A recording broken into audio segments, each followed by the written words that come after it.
Hi, this is Sally Morgan, physical therapist, craniosacral therapist, and Tellington T-Touch practitioner for animals and people. And this is Tristan. He's a Corgi, and this is an episode of Conversations with a Corgi. And it is a kind of cloudy gray day here in New England. I went to the Big E yesterday, which is the Eastern States Exposition.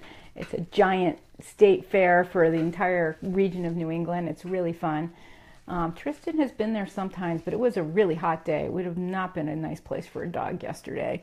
So hopefully we'll stay connected throughout this entire broadcast because it looks like we went offline briefly in the introduction. But today we are continuing our talk about Reiki. And I'd like to show you Tristan's necktie, by the way. He's sporting a new necktie. Got it from the Big E for him. He's very handsome. He says, I'm a little uncomfortable though. Oh, yeah, there we go. Okay, so today I wanted to talk about some of the things about Reiki that people have written or said that try to prove to us that Reiki doesn't exist. Okay, as you know, it was developed in 1922 by Usui and brought to America through Hawaii by a Japanese woman named Takata. And Reiki, if you look on Wikipedia, there is a little paragraph about what Reiki is and that this guy developed it. It says it's used in varying cultural traditions across the world, and that practitioners use something called hands-on healing to channel universal energy.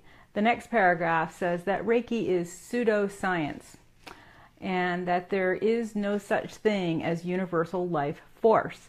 Well, let's start with that. Anyone who does Chinese medicine or acupuncture is familiar with qi.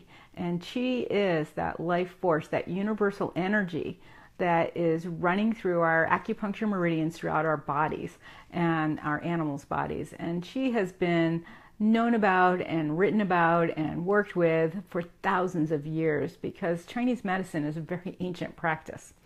And certainly even in craniosacral therapy, we talk about whether the rhythm of the spinal cord fluid moving from the brain to the sacrum and back and forth in a rhythmic pattern, whether or not that might even be our universal life force, because that is one of the last things in the body to shut down. And the long tide of the craniosacral rhythm may shut down days after someone has technically crossed the rainbow bridge.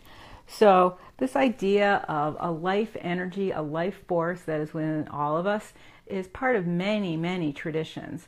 And for the Wikipedia Reiki person to say that there is no basis to prove that there is a universal life force has not looked very much in Chinese medicine.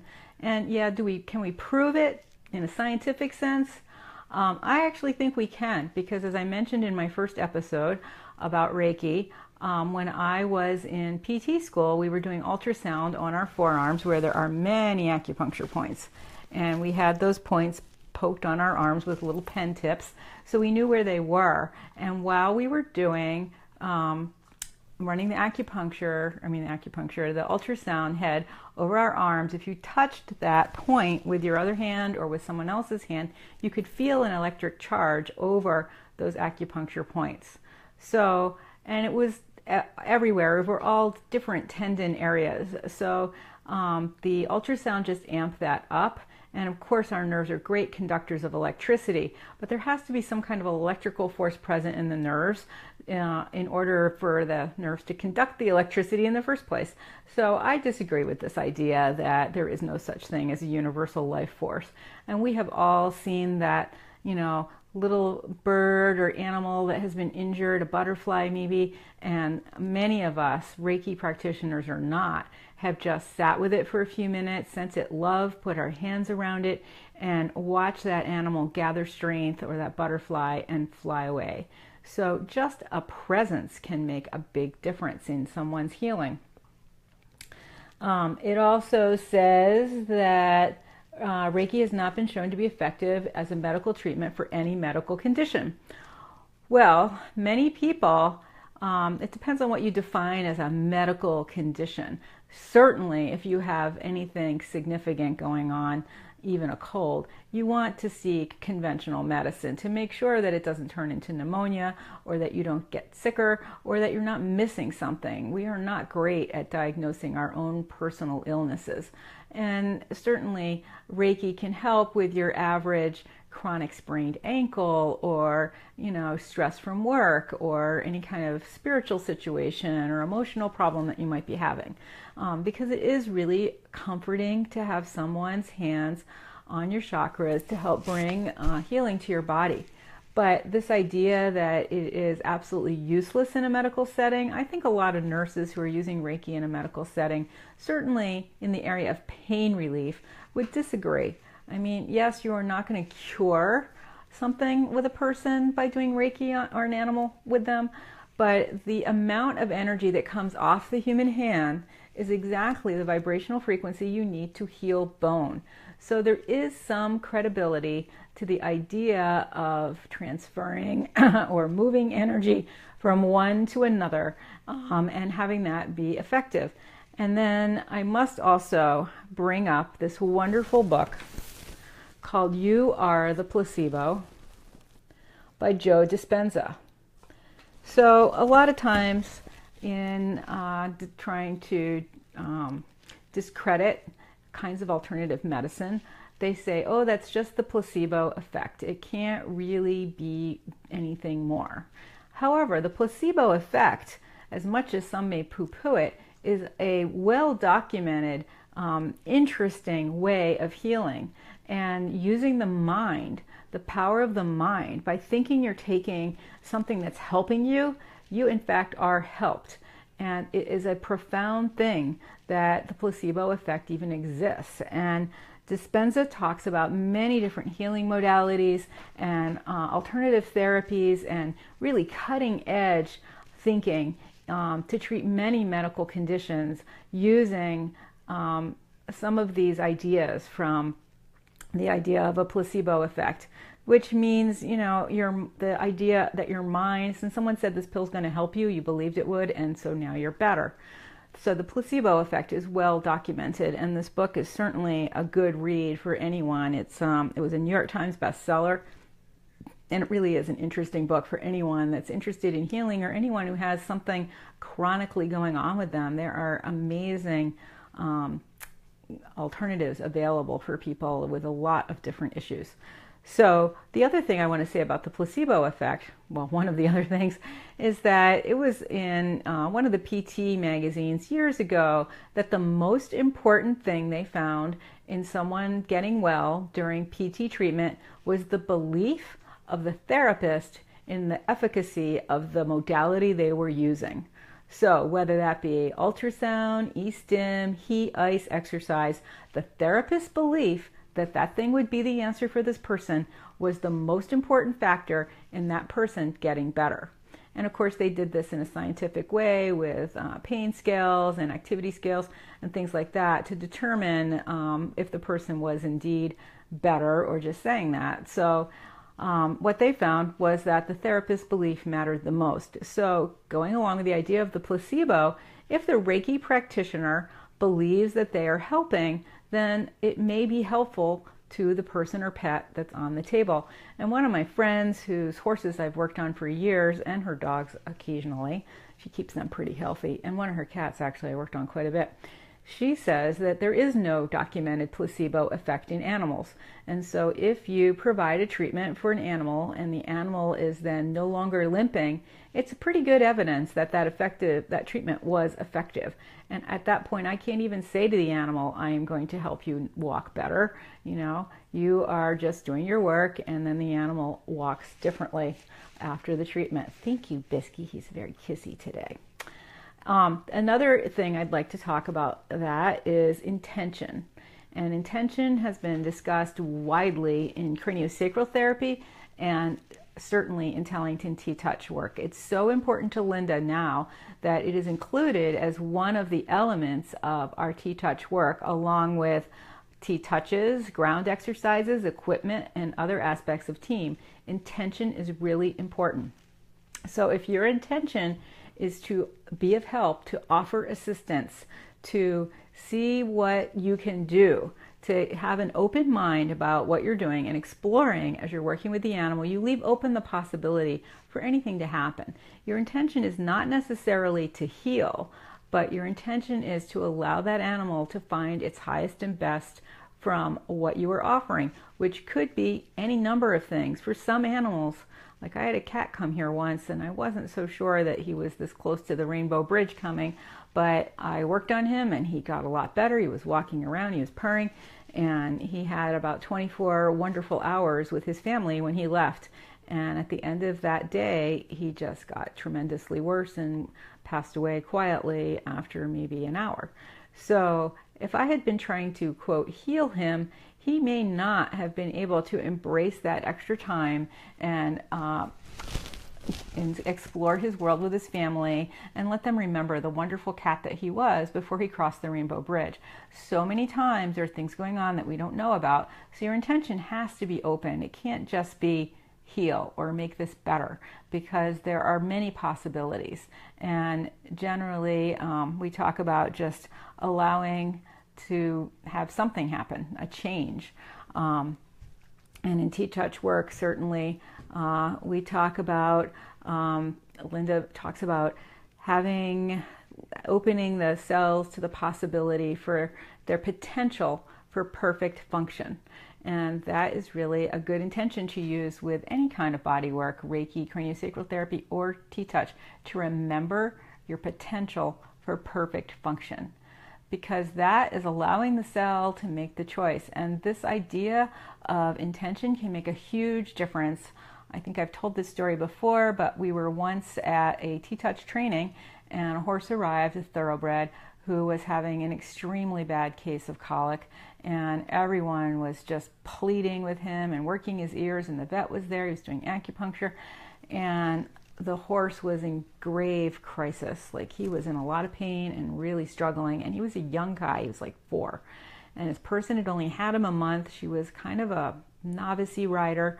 She was pacing the aisle, unable to watch what was going on, and not even really sure whether he was the right horse for her at this time, because she wasn't sure she had the skill to work with him.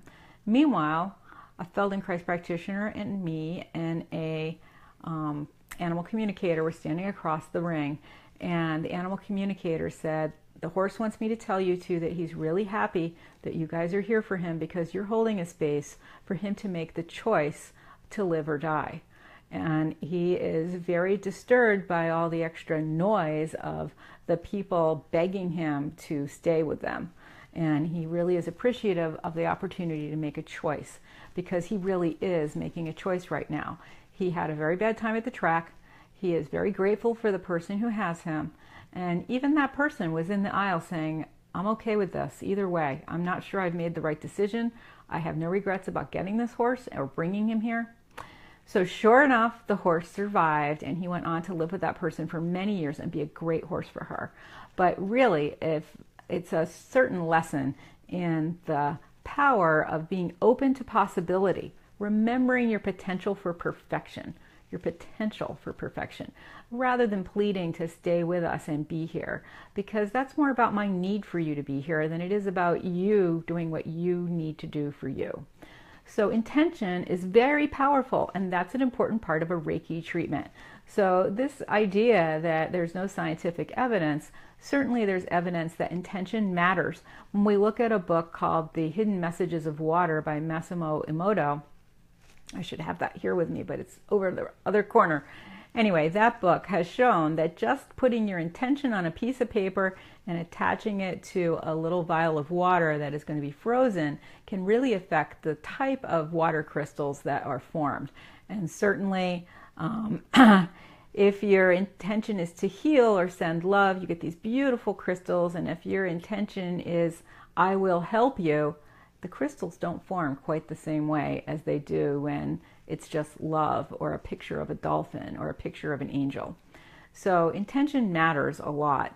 And I think one of the things we often use in T-Touch to talk about in the Hidden Messages of Water is the difference between do it and let's do it together.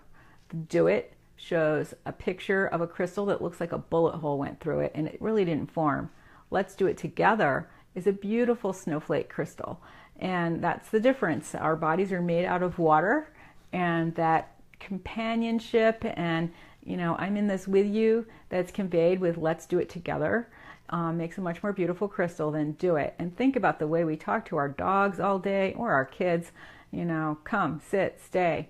And certainly we could do a long episode about that, because a woman named Victoria Stilwell did a little experiment with her workers and treated them the way she treats her dogs all day. And at the end of the day, workers were very frustrated and wanted to quit and wanted to know why they were being treated this way, and was she mad at them, and was it them personally? So think about that. That's why in T-Touch we talk to animals in full sentences, because that conveys your intention clearly, and it gives them possibilities. I'd like you to come and sit with me. Then the dog has a choice, and almost always we say please and thank you, and the dog or the horse or the cat usually will do whatever you're asking when you say please and thank you. And I've seen that make a huge difference when a dog is, let's say, loose and running and you're trying to catch him. If you ask him, I'd like you to come over here, please, then he almost always comes. And if you can call his name and say, come, come, come, and offer treats, and he might not come. But when you're calm and create a picture when you say, I'd like you to come over here with me, please, they almost always will come. So intention matters a lot, and intention is part of Reiki. Intention with Reiki is often, I am here to be of service. What do you need? I am here for what you need. And I still love using that idea of the potential to remember your perfection being a great intention for Reiki, as well as T-Touch and craniosacral therapy sessions. So those are just some of the things that Wikipedia here says about Reiki that try to discredit it. And I think that's about all that they have, really. And certainly these same things have been said about many kinds of alternative medicine. But many of them have also been studied. We have done tons of research with craniosacral therapy about its effects and the movement in the spinal cord, and how much that spinal cord moves when you move. For years it was thought to be a static thing, because we were only looking at petrified dead things. And when you have someone who's recently crossed the Rainbow Bridge and you examine their spinal cord, there's a lot of movement and flexibility and fluidity in our nervous tissue that we did not know. And in fact, Dr. Upledger did a lot of work with different ways to look at the brain in dissection to find out many new things that up until then everyone had thought was a certain way, and he proved that it was not the way that we thought. So thank God for innovation, and thank God for trust. And that's another aspect of Reiki, that idea of trusting that this will be for the highest and best of the person or animal that you're working with. Trust is an important part of T-Touch and cranial work, and an important part of Reiki as well, to trust the universe and to trust that whatever happens will be the best. And that's why I often start those sessions with a little prayer that everything I'm doing will be for the highest and best of everyone in the room, or in that dog's life and his family even. So those are some of the things that some of the naysayers and skeptics have said about Reiki, and some of my refutes for them. And if anyone's feeling ambitious and they'd like to go on Wikipedia and edit that page with some ideas that are in contradiction to what is there, feel free to do that. I have edited quite a few pages on Wikipedia. I don't know that I'll work with this one in particular, but I have added a lot of things about T-Touch to Wikipedia. So you can do it. It's not very hard. If I can figure it out with no help, it can't be very hard technically. So today we have a lot of things to do, because tomorrow we are going to the Corgi picnic, which Tristan enjoys every year, running around loose with a bunch of Corgis up in Ashfield. And there aren't any ticks, and it's supposed to be a lovely sunny day. And they do have a little doggy swimming pool there, so Tristan can cool off. And we have a new doggy swimming pool that's kind of small. We might bring that along too, just so there's an extra pool, because it gets a little crowded with the Corgis in the pool. So thanks for joining us today. Also, I'd like to point out, for those who are on Facebook, which you must be if you're listening to this, not yet on YouTube, there is a group called the Horse-Human Bond, where she has invited a discussion about how people connect with horses. And people are writing amazing things about trust and quietness and ease with yourself, and many of the other components of creating a good relationship with your horse. And so if anyone would like to add to that, go ahead and join the group, and please give us your thoughts. There are some really beautiful things people have written there. So there's that.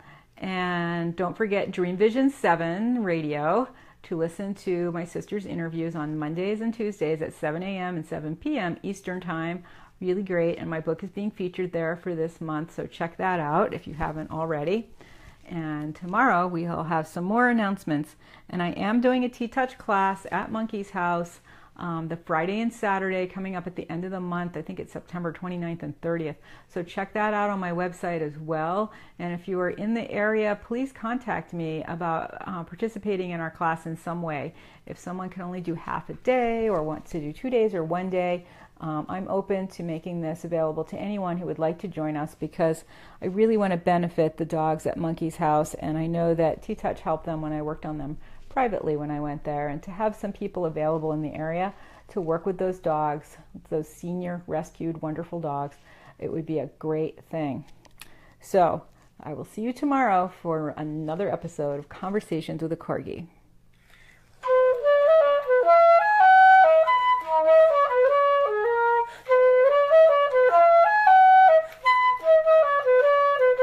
Corgi, do you like your new necktie? He says, well, it's a little fancy today, Mom.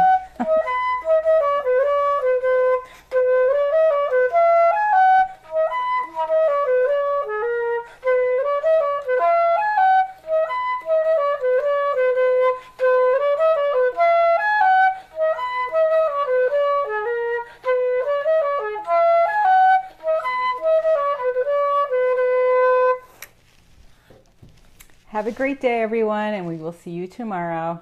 Thanks for joining us.